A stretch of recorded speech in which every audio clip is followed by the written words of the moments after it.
The NFL Combine has come and gone. Schools are now holding their pro days, and we're close to the 1 month warning before the NFL draft. And to break it all down in terms of how these events are impacting draft projections and all that good stuff, Benjamin Robinson from grindingthemocks.com is here with his latest round of mock drafts. Benjamin, great to have you back as always. How was your trip to Indianapolis? And if anybody is ever going to visit the Combine or maybe go to the Final Four as well, what can you tell us about how to get the most out of any trip to Indianapolis? Well, yeah, no, it's great to be back. I did a lot of different media stuff while I was in Indianapolis, but this is I like coming and doing the show with you. Yeah, I think we also can't forget the Big Ten championship games are held there too for many different sports, Hmm. football, basketball, etc. And you will always be greeted really by some big Big 12, Big Ten signature when you make it to the Indianapolis airport. But Indianapolis is a real busy time for me. It's like less of a fun trip and more of a business trip. So I did a lot of walking. I got in on a Monday. There was like all kinds of weather up and down the East Coast on Sunday, and so I was really grateful that I got in or on Monday, really, or Sunday. Yeah, I'm glad I got in on Sunday for my meetings on Monday. I walked a lot. I ate a lot. I saw a lot. I hung out and had meetings with like teams from about half the league. Um, so my trips are always a business trip. So when I say that I have fun, it's like, yeah, there's some fun in there, but mostly at night when I'm really tired. But it's always really great to connect with people. Community is really important, and the Combine is kind of the unofficial football convention. And so you'll be there with your nerd friends, and then you'll see this coach or this general manager, this agent. And so it's really a who's who of the National Football League and the teams, the vendors, the outside people, the media. It's really a communal type of event. And so my advice for people is come to these things, but it's a good idea to kind of reach out to people beforehand who you're interested in meeting with because it's just people are there for a short time, a good time, not a long time. And so usually they're in on Monday and they're gone Thursday. So Monday, Tuesday, and Wednesday is the big Data Bowl event. And after that, people are kind of packing up. So you gotta if you're gonna go, have a good time. It's a really great opportunity to network with people, and then also set up those connections beforehand because it'll give you the opportunity to maximize your time. I am always comforted anytime someone asks if the combine should remain in Indianapolis or be the traveling roadshow like the NFL draft has become, that everyone comes together as a community in agreement that no, it should not be moved around. It should be in Indianapolis every single gosh darn year. I just wish the food in Indianapolis was better sometimes, so that there was more Whoa, variety, whoa, more whoa, that variety, way we gotta, more variety. wow. Like that's what people talk about is like the shrimp cocktail and stuff like Yeah, that. but it's the same thing every year. Yeah, if you want to get some shrimp cocktail, like St. Elmo's. I went to St. Elmo's. I have a really good story that I can share about St. Elmo's. I really enjoyed my experience. There are lots of places in downtown Indianapolis to get steak as well. Um, and I was joking with some folks that if you want some flavor, there's a Thai restaurant. That's about it in terms of the international flavor beyond like some type of Mexican cuisine.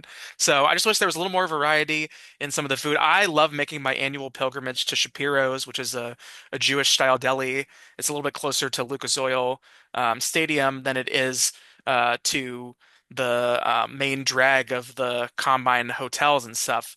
But yeah, I love Indianapolis. It's like a second home now because this is my fifth year that I've been to the Combine in a row. I will be looking up Shapiro's because I do appreciate a good Jewish deli and I want to, Yeah. expand the flavor palette, so to speak. So Amen. thank you Amen. for that rec. I will be writing this one down and checking out the Yelp reviews and stuff like that. Shall we get into the draft? Shall we talk about some of the big winners and losers from the combine? Yeah, let's do it. Well, I think it's safe to say we should start with Sonny Styles, right? Given what he did there, he was the show stealer. 43 and a half inch vertical jump, highest by an off ball linebacker at the combine since 2003, second highest by any linebacker in that span. Ohio State, once again, showcasing its talent at the combine. Also, two Styles clocked in at 4.46 seconds in the 40 yard to go with an 11-foot, 2 inch broad jump, standout performance in position drills. But what's interesting is He wasn't your biggest riser in draft boards. And I think this leads to a really important conversation that starts with this. How much is playing off ball linebacker going to hurt him?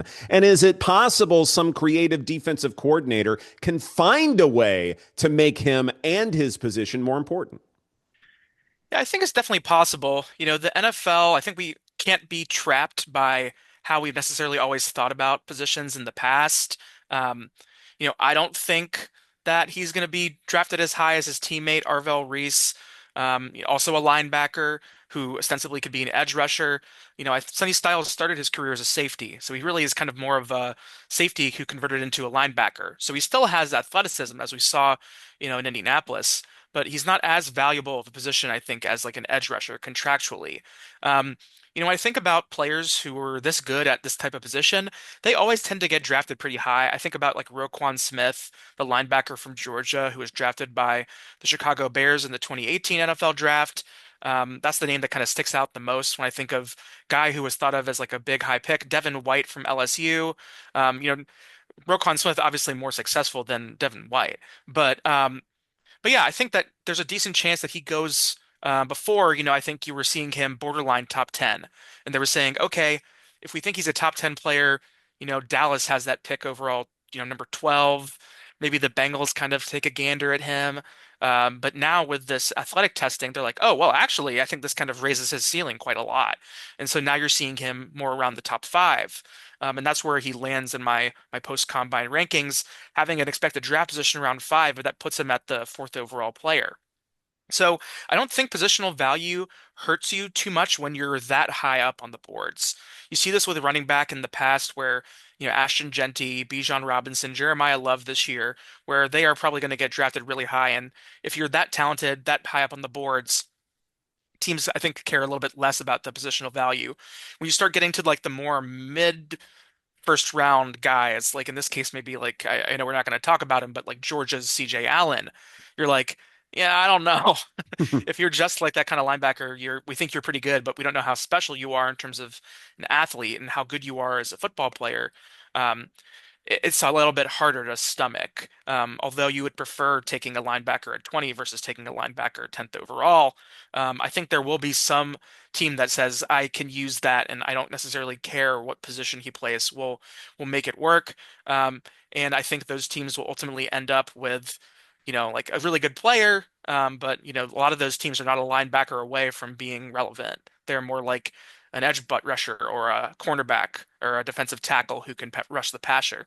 Those are the positions that I would prefer to target if I was up in that part of the draft. But I think someone will always fall in love with this guy and just draft the player and not think of necessarily as much about building that team. Just think about who that player is and how he might fit into the team. I'm glad you brought up something really important, and it's this idea, not just a positional value, but also the fact that if I were to say, well, look, off-ball linebacker, you need to find a way to make it work with him. Well, then the counter argument by, say, a traditionalist might be, well, why aren't you doing that with running back? Why can't you draft a running back in the top five if they are that special? And it is one of those conundrums where you go, okay, well, with running back, we kind of already know what you can and can't do at that particular position, even someone who's a phenomenal pass catching running back. Yeah. So then why would off ball linebacker be any different? And that might be a fair criticism when it comes to evaluating getting someone like him. Yeah. I see where you're coming from, and I want to bring in a theory from our friend Eric Eager. When Yeah. he was writing for PFF, he was mentioned the weak link position, and on offense, the weak link position is offensive line. So, one offensive lineman misses an assignment, boom, your play is blown up. But running back can't go anywhere. We saw this last year with Ashton Genty. Even if the offensive line was performing well overall, if one link is bad, then boom, your play is blown up. On defense, that weak link position is not linebacker necessarily, it's cornerback. And so the defensive backs, maybe drafting one high, and that was some of his arguments were like, if you can get a really good defensive lineman high, we feel pretty confident about that evaluation because the offensive line and defensive line battles are a little bit easier to interpret. Um, but for linebacker, I mean, yeah, like they can be impacted by a poor offensive line play, one guy weak link the block falls apart and then they can get in and make a tackle to stop the run. At the same time, like they can be a liability in coverage, right? I remember watching, the Ohio State defense during the playoffs and again in the national, really in the Big Ten championship game against Indiana, and just being like, well, Sonny Styles is really good, but like if we just run a pass play, we can kind of pass over him, like make him irrelevant. So there are ways to mess with the linebacker, especially in the college game with the run pass options. Um, but in the NFL, it's going to be a little bit of a different game. But yeah, I can see where, hey, linebacker is not as much of a weak link position like a cornerback where, you have a really good one, but if you have a really bad one, they can get picked on. Let's move on now to Miami edge Ruben Bain. He was your biggest faller when it comes to post combine results, going from third to eighth in your aggregate board. You talked about how measurables are hurting him despite fantastic play, especially helping the Canes to the national championship game. What specifically is getting Bain dinged here? And this is a theme that I noticed amongst a bunch of the players who fell in my rankings the most post combine. It's like people suddenly found out that they have short arms. Um, and so I think there actually kind of is a little bit of a measurement crisis going on in football with specifically related to arm length, um, that I think technology could probably easily solve at this point. Um, so Ruben Bain has short arms. That's a known fact. We know that. Um, I was at the combine and I was talking to someone from that I trust at a high level role at an analytics vendor, and he said, I don't think Bain is necessarily a great athlete either, but I think you still need to say, hey, like, what do I see on tape, and is he able to get around some of those, limitations, and is that something that would make him an outlier? And so to me, it's just like it's not like he hasn't faced players who had more length than him in the pro in the in college football. And as I said to you, he really didn't have a lot to prove, but even in the playoffs, he continued to play at a really high level. So, um, I think what this means is that potentially Bain is not a top five pick and more of a top 10 pick, which I still think is a really good spot to get him. I think you could see teams at the like tail end of the top 10 be more landing spots for him. I still think potentially his floor is more like Cincinnati now, potentially. But I'm a big fan of Bane. I always have been. I think that you don't want to overthink a player who's had as good of a season as he has. Um, but yeah, it's kind of a shame because I think it really leads to this like over analysis. We know he's a really good player. You just need to think about you don't need to you can't put him just in the edge rusher bucket. Um, that was a bad idea when you had just defensive ends and then outside linebackers. And now we put them all together. There's different shades of these types of players. He might be somebody who's a little more like I think I've heard people compare him to like Melvin Ingram, the former edge rusher from South Carolina, who had a really great career, and he was more of a inside outside guy than a pure edge rusher. And he's really strong. He beat up on everybody he played against, including some really good competition throughout the entire season. And we shouldn't downgrade that. And I think teams still like the tape, but I think you have to question a little bit, like, can he be an outlier? I think yes, and I think he should be in the top 10. It is kind of a general idea as I'm reading your analysis and looking at what the boards are telling us that it does feel like that there are some positions, and I haven't empirically studied this, but it does feel like there's some positions where tape matters more, and then there might be other positions where measurements and workout performances matter more. Have you figured out A, if that's even true, and B, which positions are within each bucket? I think I haven't done a lot of look into the combine drills. Um, Sumer Sports has been doing a really nice series called The Evaluation, where they talk to scouts and then they have their analytics expert, Sam Bruckhouse, kind of do a little, sermonizing about what analytics has to say about specific positions. I think in terms of the tape, it's sometimes the tape can lie. The athleticism numbers can lie too, in terms of like the aggregate numbers. I even wrote in that same article that there was an argument online about the relative athletic score and how much value it has because it doesn't take into account when people don't test, etc. So anything can lie. I think the tape can lie specifically on like safeties and cornerbacks where sometimes, not getting targeted or like things that don't show up in the stat sheet are more valuable. I think obviously like the tape is really valuable for offensive tackle and edge rusher. Um, the I think a lot of what the combine and this like other athleticism data can sometimes do is to kind of help narrow down the decision space for teams. Like we have these thresholds around athleticism, and this athleticism can be measured at the combine, but it also now can be measured with ever more sophisticated computer vision technology based on actual college play. So you can watch their tape and then quantify how fast they are and give guys expected 40-yard dash times, etc., and any other area too, to quantify these things via like the tracking data. Um, so I think to me, the athleticism will still be used because they have the historical data on it. But I think the longer you get the computer vision technology in production, the more you can move away from that. The teams will never say much about it probably because they're very tight guarded about these things. But there are some teams who are like, yeah, we have the scouts. We they time them still. They sit in the stands and time them, and you can get wide-ranging estimates of what players' 40-yard dash yard times are.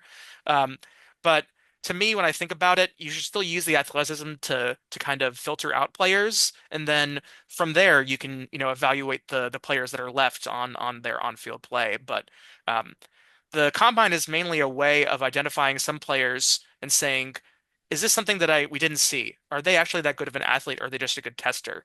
And I think that happened with a bunch of players, including the guy we're going to talk about next, Dylan Thieneman, the safety from Oregon. I'll get to him in just a bit, but I do feel like that your overall thesis is that we need to be standardizing technology across the league because we have different measurements and that's Yeah. causing a crisis, and we could be better at analyzing tape than we are. Instead, we are, not utilizing technology to the fullest. Not that we're trying to replace scouts or anything like that. Everybody calm down. But there are ways to where we can use technology hand in hand and get better pictures of who these athletes are. Instead, we're making it much more of a guessing game than we should. Yeah. It's really I find it kind of frustrating because you want to rely on this like objective data, and I don't use the physical data, the athleticism data in my work. But for people who do, it's a really valuable input, and when you corrupt that input, you can corrupt models, like all this stuff. But to me, it's just mainly about getting that objective truth. There are some things that we can't get the objective truth, right? Like we can only estimate how good a player's 40-yard dash is based off of their tracking data because it's an estimate, but we understand that. But there are some things that are objective. In this moment, how long are your arms? How tall are you? Like we have some of this data. I guarantee you, and it's not even in a movement. You just stand them up, send them out. Let's get those arm lengths standardized. There's all kinds of, people will look at the Senior Bowl measurements and look at the combine measurements, and they're really different in like some really meaningful, significant ways. Why put this out there? So to me, if you're going to measure people and it's going to be something that actually impacts people's perspectives on these players, let's have it standardized because you know I think people are losing some trust in that system. Absolutely, they are. No doubt about it. Now let's get back to your biggest riser, Oregon safety Dylan Tieneman, going from 40th to 13th. That is a massive jump. He's an example of the tape being unkind despite finishing third among safeties in PFF coverage grade last season among qualifiers.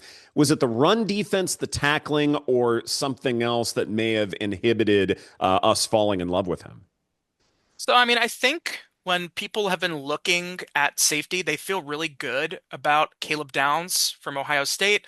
And then I think they felt like that there were some safeties that you could consider in the second half of the first round, or maybe even late in the first round, early second. You have Tiedemann from Oregon, you have Emmanuel McNeil Warren from Toledo, but I don't think there was people didn't see a huge difference between the two in terms of play, despite Thienemann's good coverage grade. And they obviously must not have seen that he was this good of an athlete because that was, I think, the thing that surprised people. They're like, okay, like his tape is pretty good, but I don't know how good of an athlete he is. And then suddenly you're like, wow, like this guy is an extremely good athlete. And maybe there, who knows what kind of like components, there are to that thinking.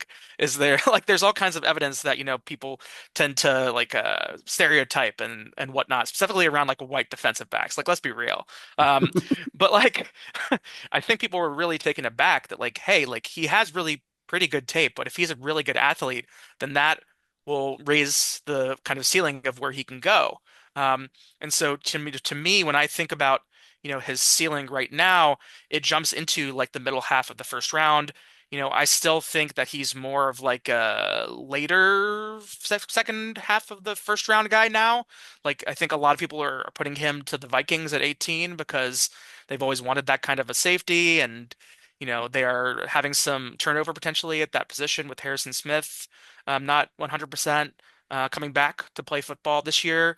And they've passed on some guys in the past. There was the whole Kyle Hamilton deal where they, traded down to draft a guy who I don't remember his name, but he flamed out extremely quickly. Safety from Georgia, Lewis Cine, I think is his name. Yes, that's right. And so I think that there's some steam there, but like I think potentially in like the late teens, early 20s is when I think he actually will get his name called.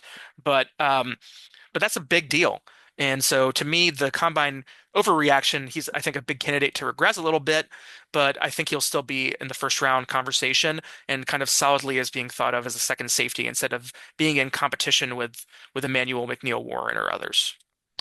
Now let's get into Utah offensive tackle Spencer Fano. His arm length may have led him to falling out of the top 10, and we're just Yeah. doing this again, aren't we? Yeah. Is there anything he can do to compensate for his arm length? Maybe that can get him back into the top 10, or is there an obvious ceiling for him given his body makeup?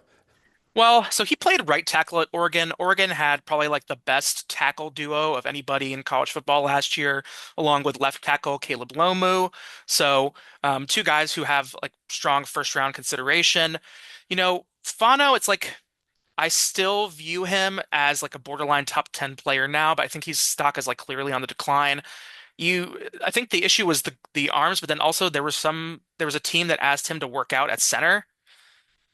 And so you're like, I think maybe is sort of a consensus that, you know, he might be a better player at guard. Mm. Um, and so, there's a similar sort of thought process around Francis Maui Noah, the tackle from Miami, where like, yeah, maybe he's a better guard, but he's a really good guard. And we've seen in recent years that if you are a guy who's played tackle in college, but we think you'll still be a really good guard, teams are okay with drafting you pretty high. There was like the Peter Skoronskis, the Elijah Vera Tucker. It kind of feels like a little more analogous situation. Even in this class, you have Maui Noah, you have Fano, and that's why, the third biggest riser who we're not going to talk about as much is Georgia tackle Monroe Freeling. And he was in a position where some people are saying, is he the guy who's actually the one true left tackle in this class, whereas other guys, yeah, they were good college tackles, but we might project them more to guard. So I think the problem is, yeah, the arm length for Fano, but then I think some people aren't even considering him as purely a tackle. That wasn't a problem. You weren't hearing last year with Will Campbell from LSU that they were asking him to snap the ball and do center drills. Yeah, there was rumor that he might be a better guard, but he still is playing tackle because people think that he can do that. I still think Fano can do that, but if he's purely as a guard, then I think you need to push him down a bit. And so Maui Noah right now is my top tackle, but I still think Fano deserves that opportunity. But if teams are seeing him that way, then I can see why his stock has tumbled a little bit, along with the stupid arm length stuff. He did have the pro day today, and he measured a bit better. But the once that measurement happens, sometimes the damage is done, and there's all kinds of stuff that I've read in the past that people have written about players who do as much as they can to increase their arm length or what have you at these different days for Pilates? measurement. Yeah, I don't even want to know. I don't even Right. want to know. Just get a pull-up bar and just hang there for a day, you know? Yeah, Yeah. yeah. Something be like a bat, but only I don't like want to think of like the like a sort of torture machine, yeah, for yeah, yeah, yeah, hours. exactly. To Yeah. get the crank going Yeah, and exactly. You'll right. make this will increase your draft spot by 5 slots on average. Yeah, yeah. You just see like a number in the wall as you're Yes. writhing in pain. Yeah, Mr. Yeah, yeah, yeah. The Fantastic Four guy. Yeah, yeah, We'll give you. stretch. Yeah, Yeah. yeah, yeah, yeah. That's a little bit too much, but hey, like imagine him at offensive tackle. That guy, That's hardest job. true. A lot of holding penalties though. Yeah. Yeah, yeah, exactly. Like you're right. And then there's also the whole like 5 yards downfield. Like is someone going to Oh call it yeah, because you true. moved? Yeah, there's Oof. Hmm. all kinds of I feel like problems he could there. be more valuable at receiver. Okay, we'll have to talk about this later. Yeah, yeah, yeah. Right, right, right. That's fair. I want to go back to one point you made about this idea that okay, if you go from tackle to guard, it almost feels like it's not a downgrade, but you're almost like besmirching the player a little bit whenever you're evaluating what their possibilities are. And we still need guards and we still need good guards. And so, how is it that we've made that paradigm shift from, okay, if you've got a guy going from tackle to guard, then you can wait on him, but now you're not? I think some of it is due to positional value. So, my friend Parker Fleming has been, you Our know, friend Parker yeah, Fleming. our friend Parker Fleming.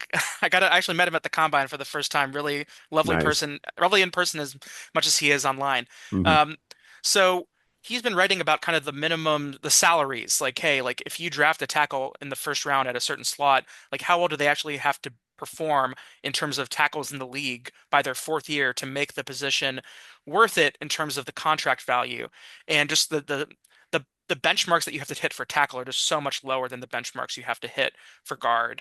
And so, I mean, you saw that with like Tyler Linderbaum, where too, like you can sometimes push you out of the market to franchise tag them, and then sometimes, to even, and then that impacts your ability to sign them in free agency because then they hit the market.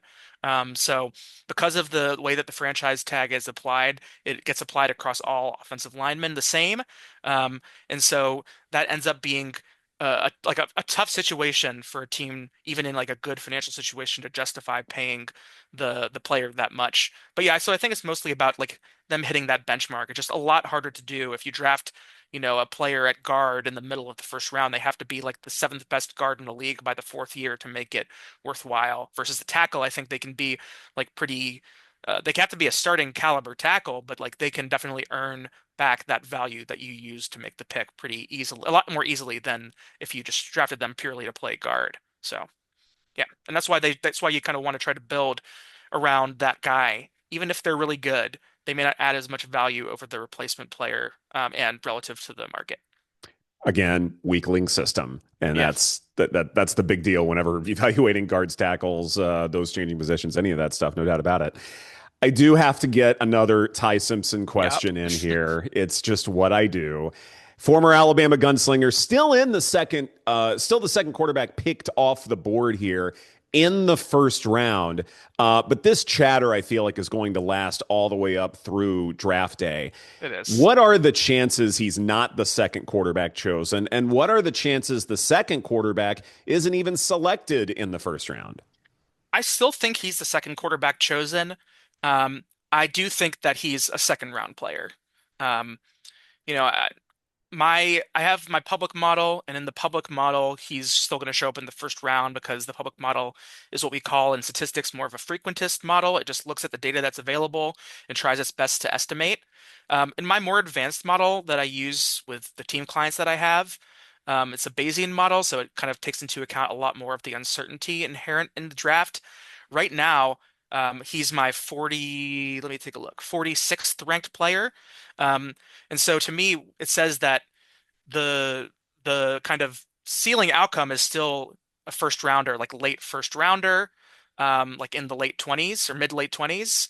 But that his median average outcome really is more in the 40s right now, and that's even including some amount like a lot of uncertainty because we just know that right now we just don't know as much as we think we do, and so we don't want to get trapped into the idea that this is what's going to happen. So my expectation is that he'll continue to get mocked a lot in the first round, and I believe that my data by the end of it will show him still in the second. Um, but yeah, I think that the I've said in the past that over under on quarterbacks, I tend to take the under. It's been pretty good most years. So usually, you can kind of take that to the bank. There was that Bo Nix and Michael Penix Jr. year where I really got beaten pretty bad on that one, but I'll take it most years. So I think the over under on quarterbacks this year in the first round will be 1.5, and I would take the under on that. So I think Ty Simpson is not. I don't think there's a quarterback that I think is coming for his spot, but I think his spot is more in day two. It is fascinating that because Bo Nix happened and because Penix happened, that maybe teams are a little bit shyer about reaching for guys like that. And so, therefore, I'm kind of agreeing with you that it's kind of that lesson learned. Like, I don't really think looking back on it, and granted, it's only been a couple of years, like not that long, Yeah. but I still feel like teams are looking back on that with a really critical eye that what they did probably wasn't in their best interest, even though the Broncos were in the AFC Championship game this past season. Yeah, I think Bo Nix and Michael Penix had different types of risk profiles. Even, JJ McCarthy had a risk profile. So for Bo Nix and Michael Penix, they played a lot of college games. Michael Penix and Bo Nix, like Bo Nix had some good years. We also know the systems that Bo Nix played in was very RPO heavy, a lot of stuff near the line of scrimmage, and he's still doing that a lot in the league, and they were having success. And so I felt like they made a really positive move this week, trading for Jalen Waddle to add some dynamism to that receiver room outside of Cortland Sutton. So, I think that they're doing the right thing with Penix. It was, hey, like he had a really good year, but before that, he wasn't even considered somebody who would be drafted. And he had really good offensive environment around him at Washington. The, pressure to sack ratio was pretty good, but he wasn't actually, creating yards. He was more just like preventing negative plays by throwing the ball away. Um, so Simpson doesn't have that track record of starts. He has the 1 year of starts. He has the, hashtag coach's son thing, as does Garrett Nussmeier from LSU. But people are, I don't think you can really hang your hat on that too much. He had some good tape against the lesser competition. And then in those moments where you really wanted to see more, like when we talked pre-playoffs, like he's a guy who, because you have these questions, you want to see more. And you saw a little bit against Oklahoma that was okay. And then against Indiana, obviously, it completely fell apart. So, it's rough to judge him on those playoff games, but I think we also were having those same questions after the SEC slate. And so I think there's still enough there that he's a projected second round player, which is still really good. But I don't see him as much of a like I can understand the Bo Nix and Michael Penix strategy. I didn't really care for either of them, but Bo Nix has proven to be somebody that you can build an offense around, especially with Sean Payton pulling the strings, which we know he can do oh so well. Looking ahead now, what are the biggest pro days we should put on our calendars? Zero. I don't think pro days matter at all.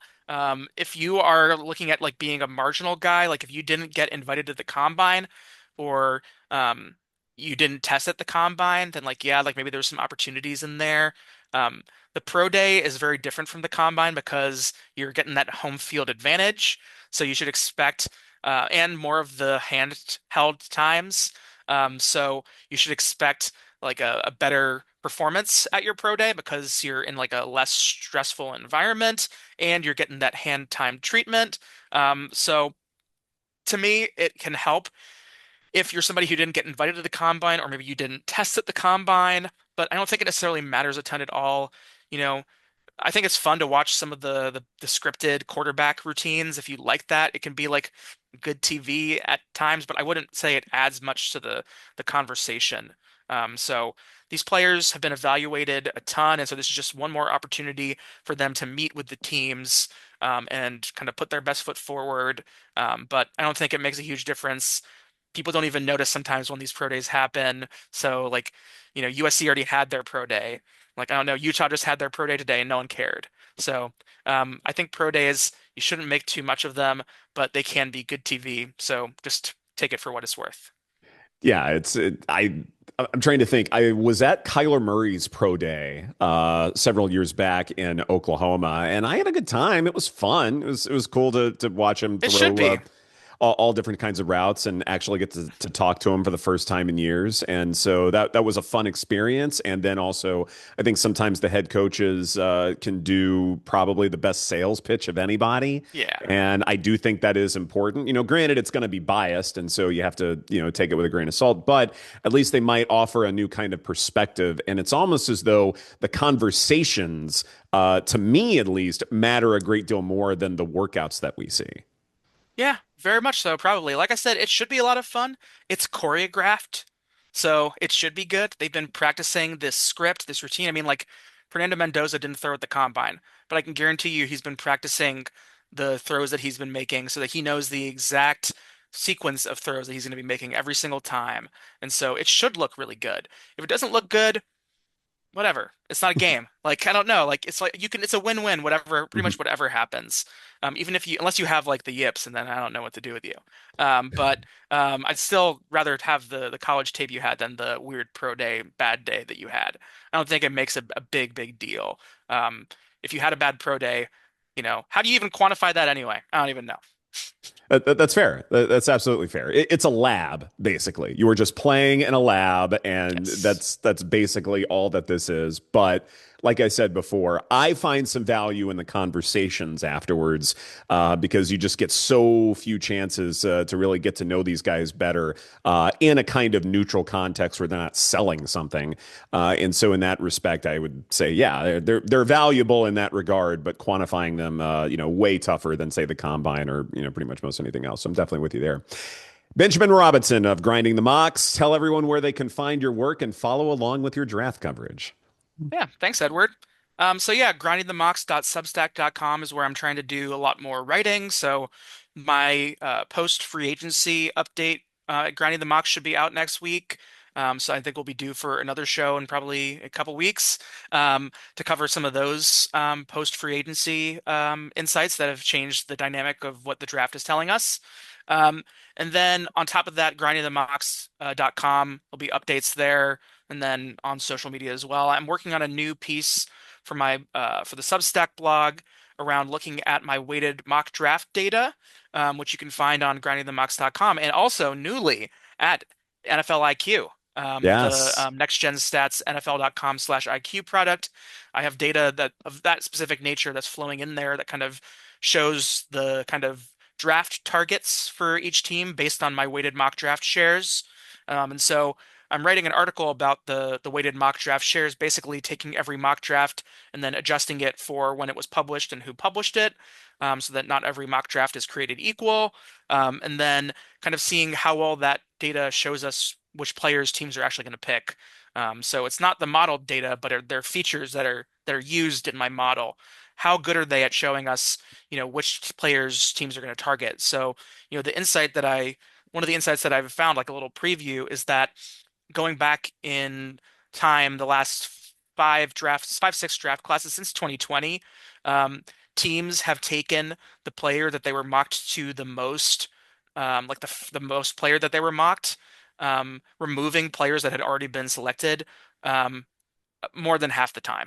Mm. So we're pretty good on average, I think, at identifying who those players are going to be that teams are going to target just based on the total sum of these mock drafts themselves. And then the model has the value too, but this is just kind of a secondary piece that I thought, hey, there's a lot of stories that can be told here about team needs and about team targets.